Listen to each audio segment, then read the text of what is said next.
Have you ever found yourself, maybe surprisingly, feeling more connected to a brand after they messed up, but crucially, handled it really well? Yeah, like you mentioned KFC with their FCK apology. That was bold. Exactly.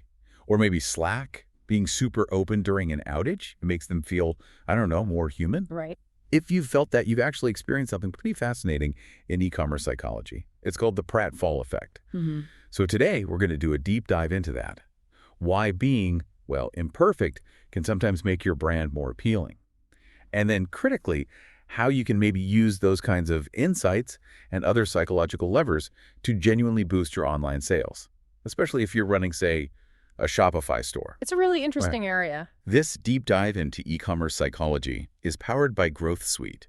Growth Suite is a powerful Shopify application designed to help you run smart discount campaigns on your store, increase conversions, and boost sales.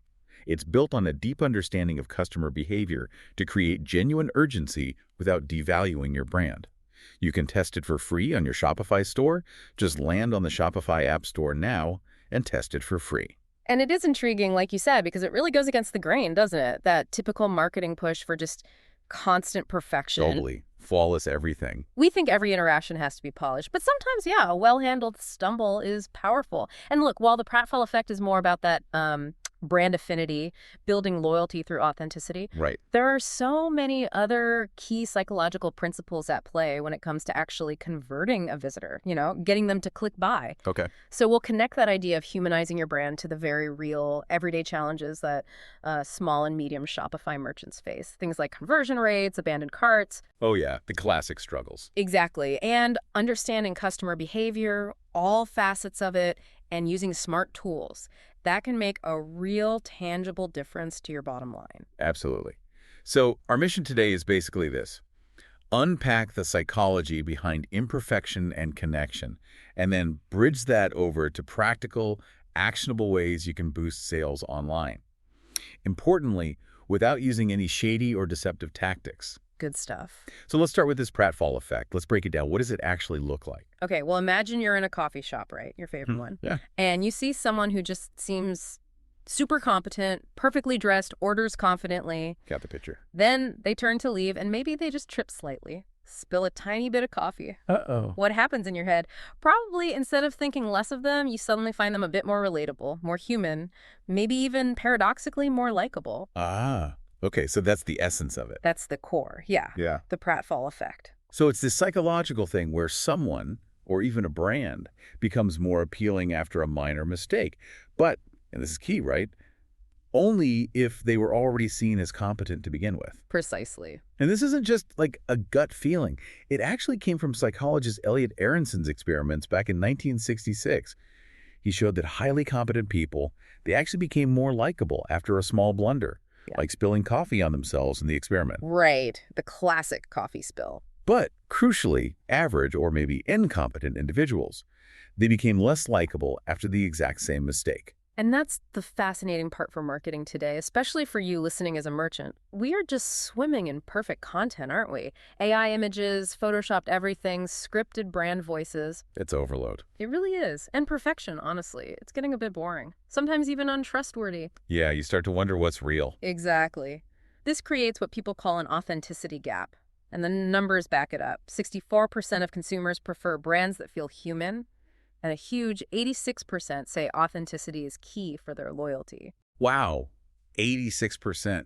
That's significant. It is. Think about that KFC FCK campaign again from 2018. They ran out of chicken, a disaster for KFC. Pretty fundamental, yeah. But their response, that full-page ad with the rearranged letters and a genuine apology, trust in KFC actually jumped by 73% after that. Incredible. That's amazing. Turning a crisis into a win. Now, okay, for you as a small Shopify merchant, you might not have a national chicken crisis. Hopefully not. Yeah, let's hope not. But it's about building that authenticity in smaller ways, too. Maybe it's just a really human apology for a slight shipping delay or, humorously owning up to a typo on your site. Little things. That makes a lot of sense.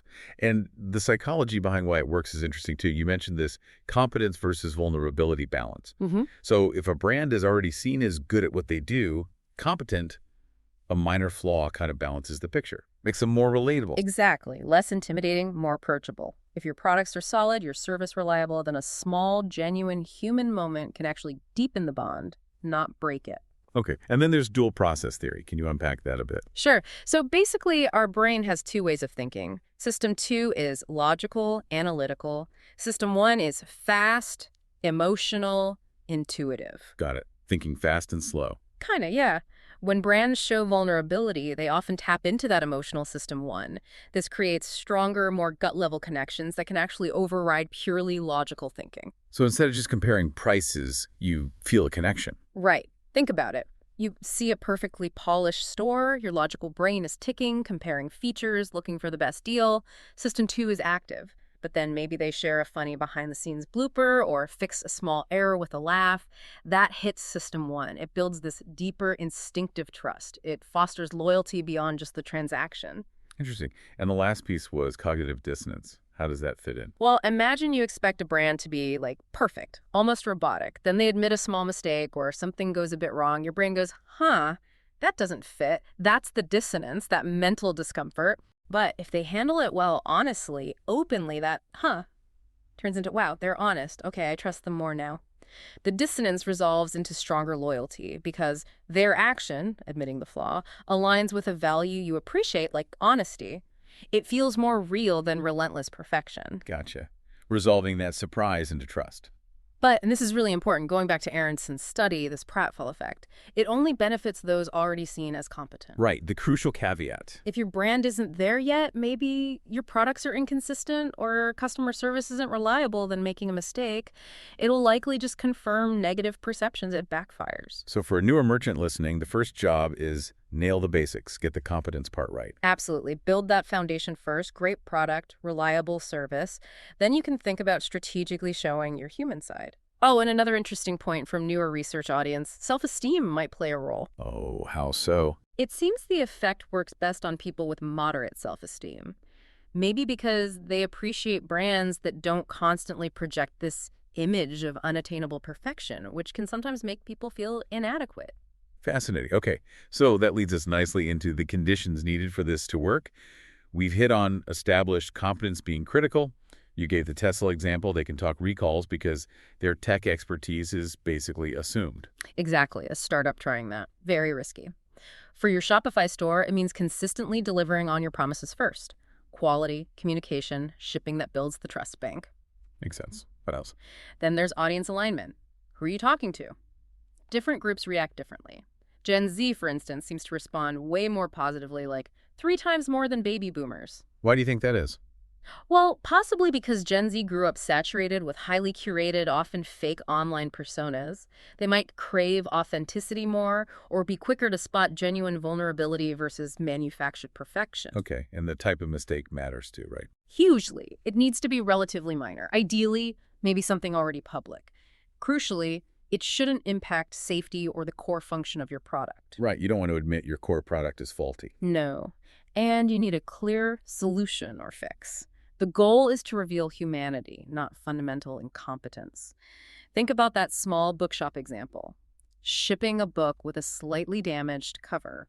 Annoying, yes, but fixable. A transparent human apology, maybe a quick replacement or a small discount, maybe a bonus bookmark. That can turn it right around. Okay, so it's about the response as much as the mistake itself. And we can sort of differentiate between mistakes that just happen and those moments of deliberate vulnerability. Yeah, you have intentional vulnerability like Slack, being open about outages with conversational language. They choose to share the imperfection. For a small business, maybe that's a funny social post about a website glitch or making a video showing a product design that didn't work out before you landed on the final version. Okay, and then the unplanned blunders. Like the KFC chicken thing. A genuine crisis, but their creative response turned it into a moment of connection. It's about how you react when things go wrong unexpectedly. So how have brands applied this successfully? Any standout examples? Oh, plenty. In crisis management, Toyota's 2010 recall, they followed a framework. Acknowledge, apologize, act, amplify transparency. Sounds simple, but it led to an 18% sales increase afterwards. Wow, instead of collapsing. Right. Or Starbucks closing 8,000 stores for racial bias training after an incident. A huge public admission of a problem, followed by concrete action. Right. And for smaller folks, like that artisan soap example. Yeah, or think about content marketing. A comedian, Hamza Arshad, actually incorporated tech glitches into his YouTube stuff. Engagement went up 40%. People like the realness. Exactly. IKEA Bahrain accidentally posted an ad with example text here still on it. Instead of hiding, they leaned into it, joked about it, and it became their most engaged post ever. That's brilliant. Turning a mistake into gold. And in product launches or campaigns, Duolingo's ads about their pushy notifications, they humorously own their reputation for being persistent. Yeah, the owl is relentless. And Patagonia's famous "Don't buy this jacket" ad. Seemed crazy, right? Discouraging sales. But it reinforced their authentic commitment to sustainability so strongly, sales actually went up 30%. Incredible. Yeah. Because it felt true to them. Precisely. For a small eco-brand, maybe you talk honestly about the challenges of sourcing sustainable materials, showing the effort and occasional compromises, rather than pretending it's easy and perfect. This is really powerful stuff, but it feels like there's a fine line here. We have to touch on the ethics, right? When does being strategically vulnerable just become manipulation? That's the danger zone. I mean, the Pepsi Kendall Jenner ad from 2017 comes to mind. Yeah. You tried to tap into social justice themes, but felt so forced, so inauthentic, it crashed and burned fast. Pulled in 24 hours. A classic example of getting it wrong. It has to feel genuine, and sometimes it's cultural misalignment, like Walmart's struggles expanding into Germany. Their very American corporate style just didn't land. It felt inauthentic there. So for you as a merchant, the question is this vulnerability real? Does it actually align with who you are as a brand? Absolutely critical. Best practices for ethical application. Number one, transparency. Be clear internally, at least, about what's a deliberate sharing of a minor flaw versus a genuine mistake you're responding to. The audience shouldn't feel played. Think about Dove's controversy in 2017 over an ad perceived as racially insensitive transparency, and quick, genuine response are key when things go wrong. Okay. Transparency. What else? Inclusivity. Make sure your pratfalls or your humor don't punch down, reinforce stereotypes, or make light of serious issues. Context is everything. And finally, balance vulnerability with value. Like Slack during an outage, yes, they're vulnerable, but they're also providing genuinely useful updates. It's not just navel-gazing. For your store, it's showing you're human, but still delivering that excellent product and service. That's the bedrock. Okay, that makes sense. So mastering this kind of authentic connection, the Pratfall Effect, builds that deep loyalty. But let's pivot now to the day-to-day reality for so many Shopify merchants. It's often less about nuanced brand building and more about a different psychological battle. Getting the sale. Exactly. Getting people to actually buy. We hear the frustrations all the time, don't we? I'm getting traffic, but conversions are low. Cart abandonment is killing my business. How do I get more value for my ad spend? It feels like a real conversion crisis for many. It really is. The average Shopify conversion rate lingers around, what, 1.3 to 1.4%? Yeah, pretty low. Which is way below the broader e-commerce standard of maybe 2.5 to 4%. That's a big gap. A huge gap. And think about the scale of the opportunity you're potentially missing. Around 70% of online shopping carts are abandoned. 70%. Wow. That translates to something like $260 billion in potentially recoverable sales every single year, globally. That's staggering. Why are people abandoning carts so much? Well, the top reasons are pretty consistent. Unexpected costs popping up at checkout shipping, taxes that accounts for nearly half, 47%. The nasty surprise factor. Exactly. Then being forced to create an account, about 25% cite that, and just a complicated or long checkout process, that's another 18%. Things that add friction. Precisely. And this whole problem is made worse by the fact that getting customers in the door is getting so much more expensive. Customer acquisition costs, CAC, have shot up like 222% over the last 8 years or so. Ouch. That really puts the pressure on conversion. It makes conversion optimization absolutely essential, not just nice to have, but crucial for survival and growth. So let's paint a picture of who we're talking about here. Yeah. The typical small to medium Shopify merchant you work with, what they look like. Yeah, typically you're looking at businesses doing maybe $500,000 to $5 million in annual revenue. Okay. Solid businesses. Yeah, usually with a small team, maybe 5 to 25 employees. They're actively advertising, spending maybe $5,000 to $25,000 a month on ads. They're often in that growth stage, maybe year 3 or 4, really trying to scale. And they're probably using some tech already. Definitely. They're technology adopters, often using maybe 4 to 8 different Shopify apps already. They understand they need to invest in marketing, but they're hitting a wall on optimizing those conversions. They need help turning clicks into customers more effectively. Right. And what's going on inside their heads? That frustration we talked about. Yeah, if you look at an empathy map, you see that frustration. My products are good. Why aren't more people buying? There's anxiety too. Am I just wasting my ad budget? Hmm. Maybe some skepticism about overly complex or expensive tools. Another app promising the world. Exactly. But underneath that, there's also hope. Hope that the right approach, the right tool, could actually unlock significant growth. They need something effective, something that delivers results you might expect from enterprise-level solutions, but with the simplicity a small business needs. Okay, so here's where we tie it all together. We've talked about the Pratfall Effect, tapping into human psychology for brand building. How do we apply other powerful psychological principles, maybe more directly, to drive those conversions for Shopify merchants right now? Well, this is where tools designed with that psychology in mind come into play. This sounds like where Growth Suite fits in. You mentioned it's powered by understanding customer behavior. How does it work as a practical application of these e-commerce psychology principles for a Shopify store? Exactly. Growth Suite is built to leverage these principles to tackle those core conversion problems. Let's break down how its features map onto psychology and those merchant pain points. Okay, let's do it. So foundationally, it has comprehensive visitor behavior tracking and purchase intent prediction. It's watching every click, scroll, time on page, learning patterns. So it knows who's just browsing versus who's serious. It gets much better at predicting that, yes. It tries to differentiate the dedicated buyers from the hesitant ones. Yeah. Psychologically, this is crucial because it helps you avoid just blanket discounting. Right. You don't want to give away margin unnecessarily. Precisely. It protects your brand value.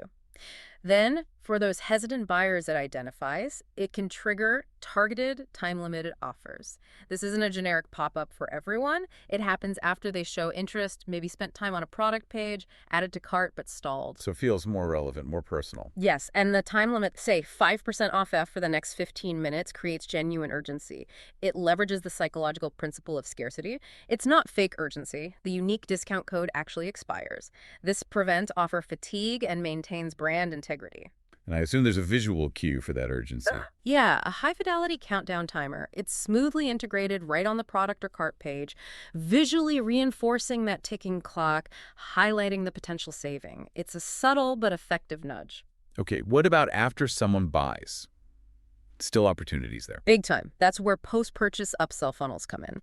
Right after someone commits to buying, their intent is super high.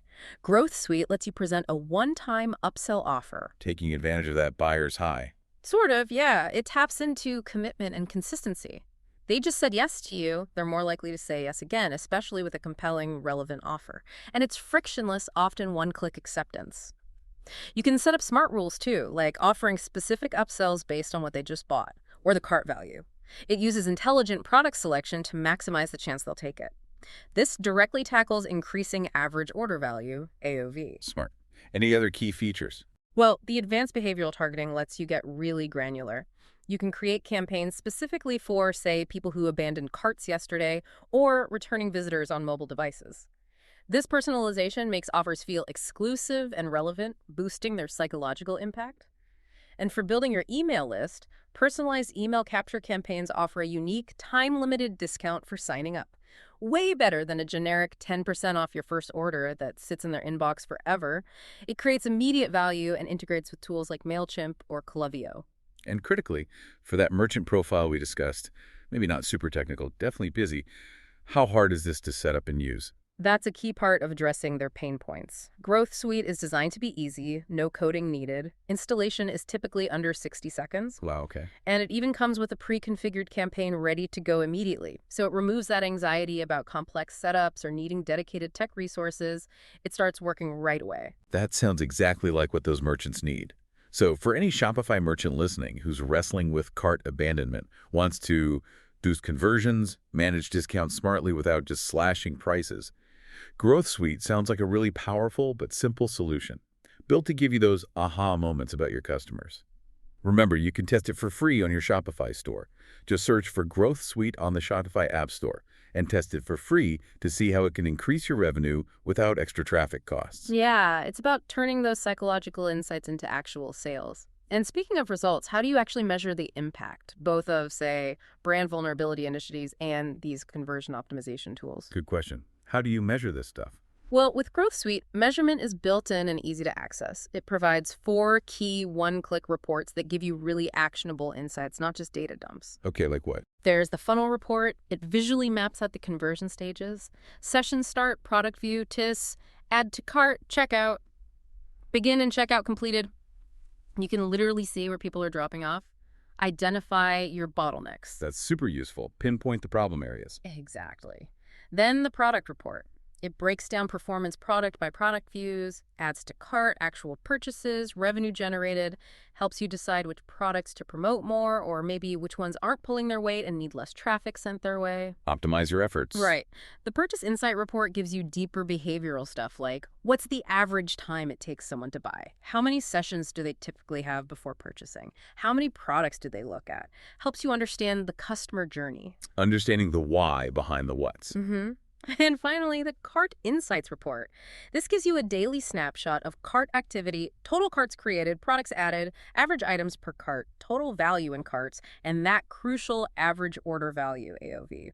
Keeps your finger on the pulse. So really tangible metrics from the tool itself. How does that compare to measuring something softer, like the Pratfall Effect?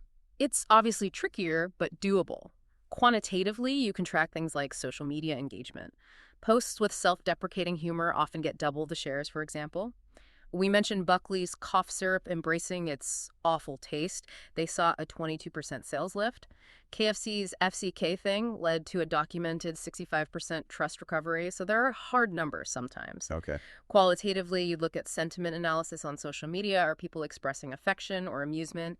You might run focus groups to gauge perceptions directly. It's a mix of hard and soft data. Got it.